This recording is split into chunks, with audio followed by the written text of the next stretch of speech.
Hello， 大家好，我是王庆慧。我今天要来带大家介绍日本昭和时代复古的游戏机台。会特别来日本拍摄这部影片，是因为几年前我自己制作了一台硬币游戏机。当时看了很多糖果屋游戏机博物馆岸先生的 YouTube 影片。这次来日本旅游，特别安排了一趟糖果屋游戏机博物馆。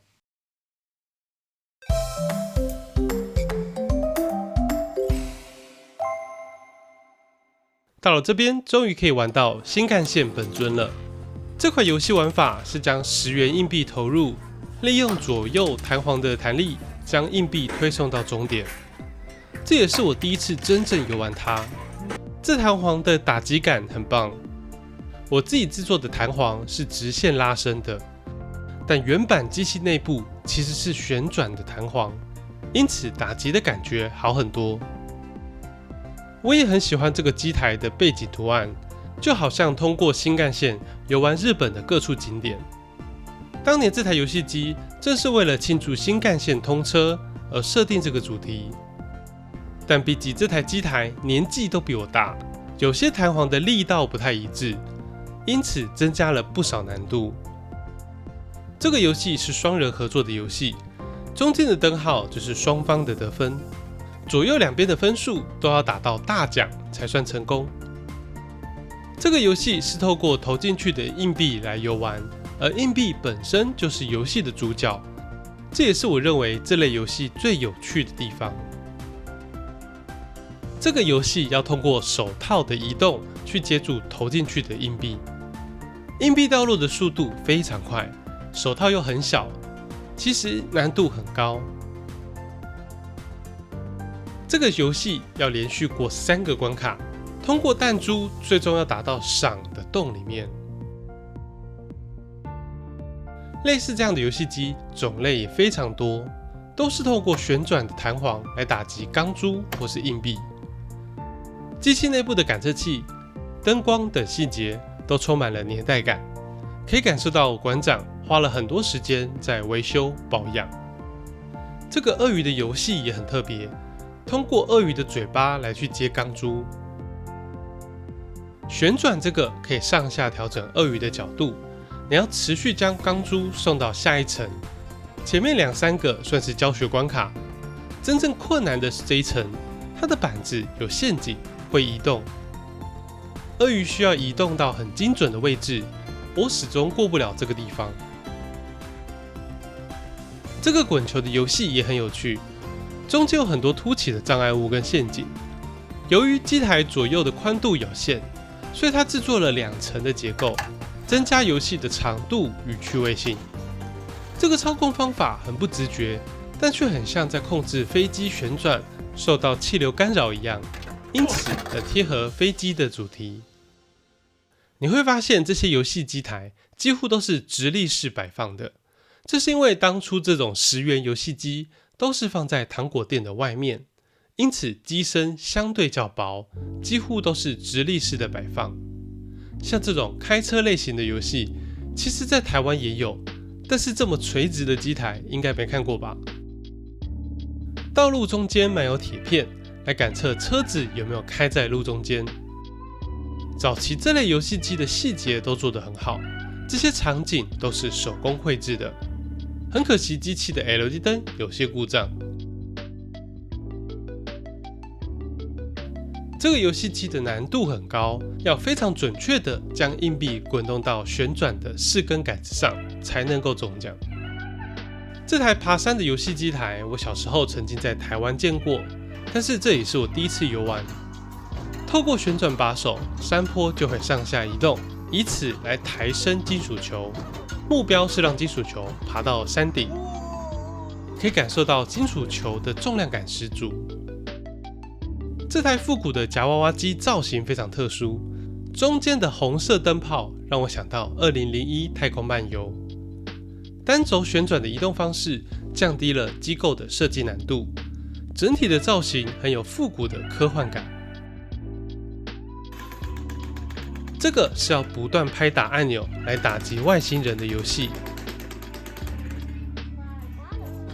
我超喜欢这款登山的游戏，这也是单纯透过 LED 灯显示来游玩的游戏机台，只用了一颗按钮与一些 LED 灯，就可以做出动作冒险的刺激感。按一次按钮可以前进一格，在时间内要闪避路上的障碍物。这些障碍物都非常有巧思，有些陷阱是规律的，但有些陷阱是随机出现的。到底谁登山会这么多灾多难啊？这个要猜乌龟跟兔子的游戏机是透过实体转盘来显示的，很有趣味性。还有一款以日本国土为主题的游戏，原本以为很复杂，但其实就是大富翁的玩法，透过下方的转盘决定前进或是后退几步。虽然我看不太懂这些图案代表的到底是前进还是后退，上面有些格子会触发不同的加减分，最后要到右上角就能够占领全日本了。这个是以章鱼烧为主题的游戏，透过滚动到下方来制作章鱼烧，集满3个就会触发相对应的奖项，很容易让人上瘾。这个抽奖的游戏是透过实体的钢珠转动来显示结果，机器的右边有贴上中奖的号码。相较于 LED 灯显示的方式，我更喜欢这种利用钢珠来显示结果的方式。这个游戏机是博物馆馆长岸先生自己设计的，投入硬币可以看到它滚动，最后会随机掉落。如果运气好，就可以掉到中奖的洞里面。整间店除了游戏机之外，最吸引我的是这台硬币兑换机。这台硬币兑换机是纯机械式的，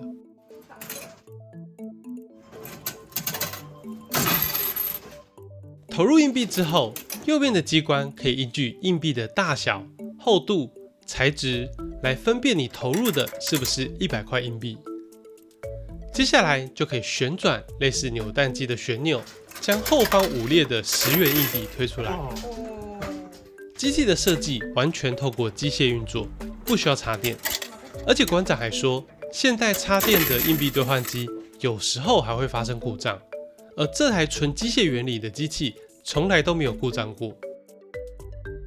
而且我觉得最有趣的机关是上面这个链珠，这个链珠绑了一个重锤，如果硬币用完了，就会拉动链珠上的机关，机器外面就会跳到终止的状态，并且硬币孔也会被堵住。这个机构设计的真的非常精彩。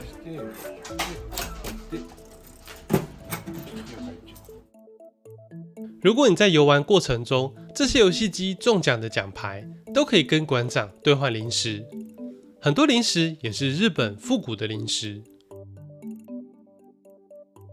另外分享一下，馆长有自己的 YouTube 频道，可以在这边看到各种游戏机台的介绍，或是岸先生在做保养维修机台的影片。接着我们到位于台场的复古游戏场，这里的游戏机比起糖果屋游戏机博物馆，机器的年代更新了一点，但也是有几台10元游戏机。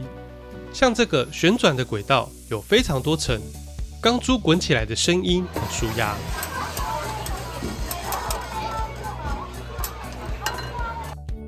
这个青蛙游戏是要将球送进青蛙的嘴巴里，抓准嘴巴打开的时机，发射这颗球。复杂的轨道就像是在模拟蚊子飞行的路径。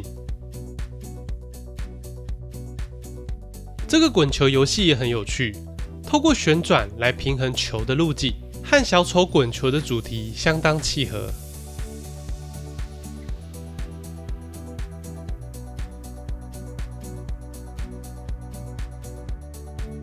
这个射老鼠的游戏就有点诡异了，超拟真的枪，还有超拟真的老鼠跑在前面，重点是这个叫声也非常拟真。我自己玩起来其实没有很舒服。这个复古的打地鼠游戏机玩起来也很累人。这个机车的赛车游戏我觉得超级有趣，透过机械性的机车移动，要闪避对手，不可以碰到。速度感是由上方的投影灯投影出移动的赛道，搭配拟真的音效，营造出机车的速度感，这真的让我很着迷。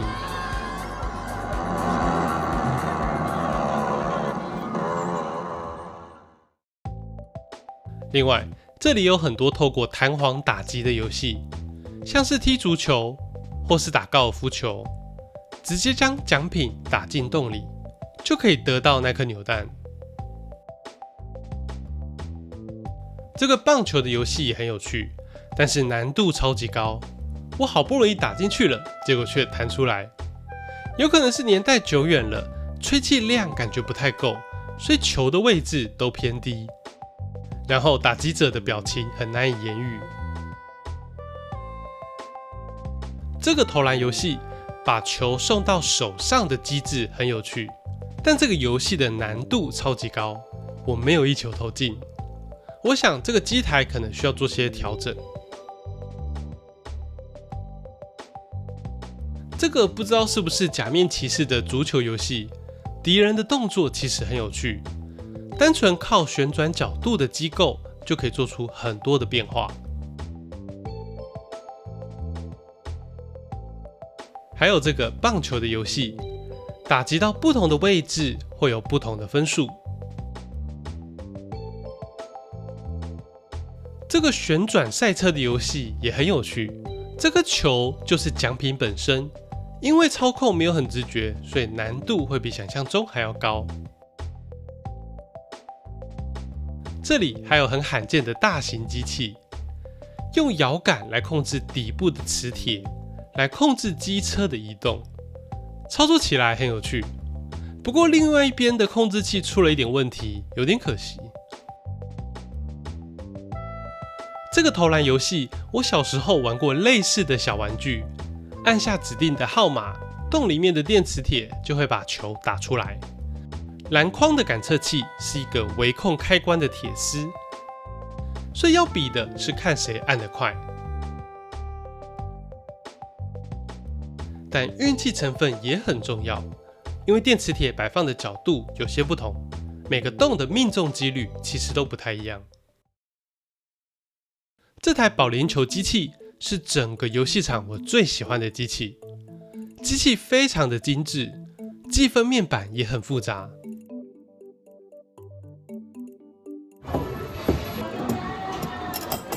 但你不是真的打到球瓶，而是利用机械式的方式模拟打倒的样子。上方的灯号还有箭头会提示你要滚球的位置。从这个角度可以看到轨道上的感测器，只要球通过感测器，球瓶就会以最及时的方式模拟出打倒的样子。而且感测很灵敏，几乎是同时启动的。另外我观察到这个感测器的设计很奇怪，理论上一个瓶子下面有一个感测器就好，但是这个感测器却是大大小小，而且没什么规则。但是这样的设计却可以很精准的侦测球滚过去的角度跟方向，模拟出球瓶互相碰撞的样子。所以如果你朝正中间丢球，就会跟现实的保龄球一样，会留下中间的5号球瓶。对了，而且这个游戏是真的要打一整局，也就是整整10个回合才会结束哦。这个是透过 LED 灯显示老鼠的位置，并且透过锅子去打它。那个锅子感觉好像是压力感测器，可惜这个感测器没有很灵敏，明明打到了却没有感测到。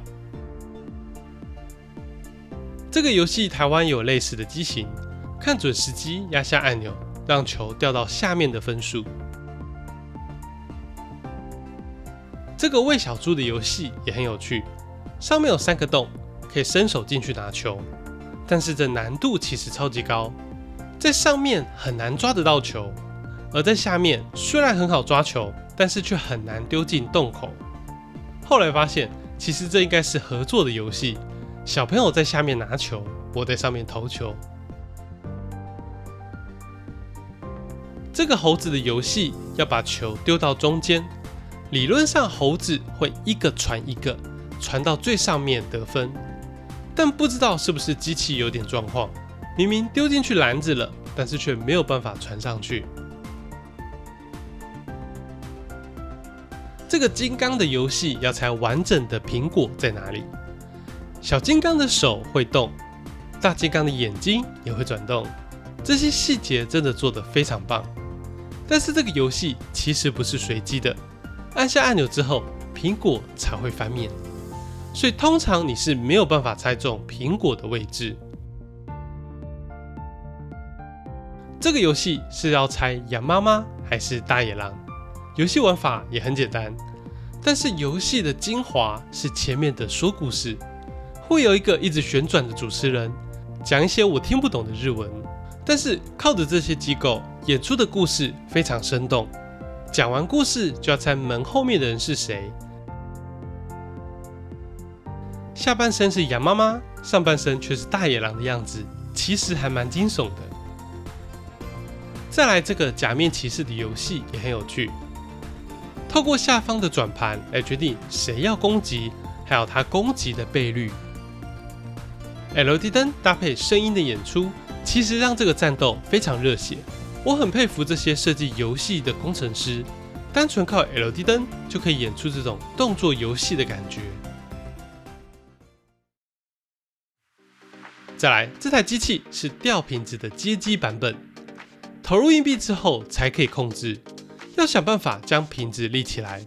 我不确定它的感测器是怎么处理的，我猜应该是判断外面的黑色圈圈有没有被瓶子压到。这台机器台湾有看过，我很喜欢它的配色跟整个机台的美术风格，缤纷又很有美感。还有这个电流击击棒的游戏机，跟哆啦 A 梦举红旗白旗的游戏机。这个磁铁吸钢珠的游戏机，我在台湾也玩过，基本上就是靠运气的游戏，但是看起来很有趣，而且很舒压。这边也摆了很多复古的柏青哥，相较于现代的柏青哥，虽然视觉效果跟动画都做得非常精彩，但是传统靠机械原理运作的机台更吸引我。现在这种柏青哥很少出现的原因，我猜是因为维护跟调整都很困难。我记得以前电视节目还有达人会分享如何看上面钉子的歪斜来判断这台机器的中奖几率。